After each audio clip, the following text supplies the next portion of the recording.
Lalu, kenapa sih kita harus bersikap jujur saat mengerjakan ulangan meskipun tidak diawasi guru?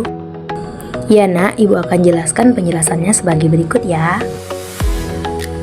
Nah, anak-anak, sikap seperti itu tidak mencerminkan filsafat pendidikan idealisme.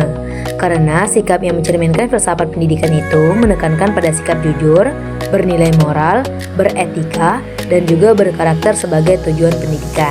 Nah, teman-teman, bisa kita lihat tadi adalah salah satu contoh penerapan filsafat pendidikan dalam kehidupan sehari-hari atau dalam lingkungan sekolah, yaitu tidak boleh melakukan kecurangan saat melakukan ujian atau ulangan.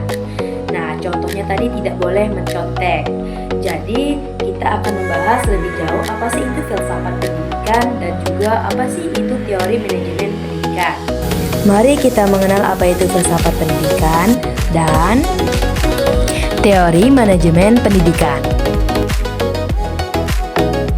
Filsafat pendidikan. Pengertian filsafat pendidikan. Filsafat pendidikan adalah cabang filsafat yang membahas hakikat pendidikan, meliputi tujuan pendidikan, hakikat manusia, nilai-nilai pengetahuan, serta proses pendidikan. Filsafat pendidikan menjadi landasan pemikiran dalam penyelenggaraan pendidikan agar sesuai dengan nilai dan tujuan yang ingin dicapai. Selanjutnya, tujuan filsafat pendidikan. Yang pertama, memberikan dasar pemikiran dalam pendidikan. Yang kedua, ada menemukan arah dan tujuan pendidikan. Yang ketiga, menjadi pedoman dalam praktik pendidikan. Dan yang keempat, yaitu mengembangkan sikap kritis terhadap masalah pendidikan. Lalu, aliran-aliran filsafat pendidikan. Yang pertama, idealisme, menekankan nilai dan moral. Yang kedua, realisme, menekankan fakta dan kenyataan. Yang ketiga, pragmatisme, menekankan pengalaman. Yang keempat, progresivisme, berpusat pada peserta didik. Yang kelima, eksistensialisme, menekankan kebebasan individu. Lalu kita akan bahas teori manajemen pendidikan. Pengertian manajemen pendidikan. Manajemen pendidikan adalah proses perencanaan, pengorganisasian, pelaksanaan, dan pengawasan terhadap seluruh sumber daya pendidikan untuk mencapai tujuan pendidikan secara efektif dan efisien. Selanjutnya ada tujuan manajemen pendidikan. Yang pertama, mencapai tujuan pendidikan. Yang kedua, meningkatkan mutu pendidikan. Yang ketiga, mengelola sumber daya pendidikan secara optimal. Dan yang keempat, menciptakan sistem pendidikan yang tertata.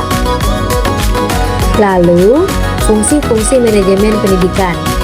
Yang pertama, perencanaan atau planning, menentukan tujuan dan program pendidikan.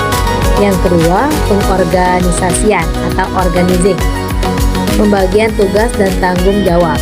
Yang ketiga, pelaksanaan atau aktuatif, yaitu menggerakkan seluruh sumber daya untuk bekerja. Keempat, pengawasan atau controlling, yaitu mengawasi dan mengevaluasi pelaksanaan program.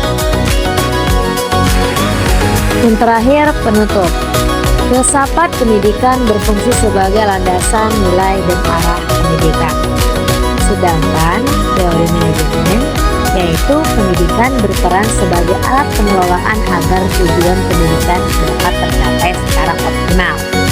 Keduanya saling berkaitan dan tidak dapat dipisahkan dalam praktik pendidikan.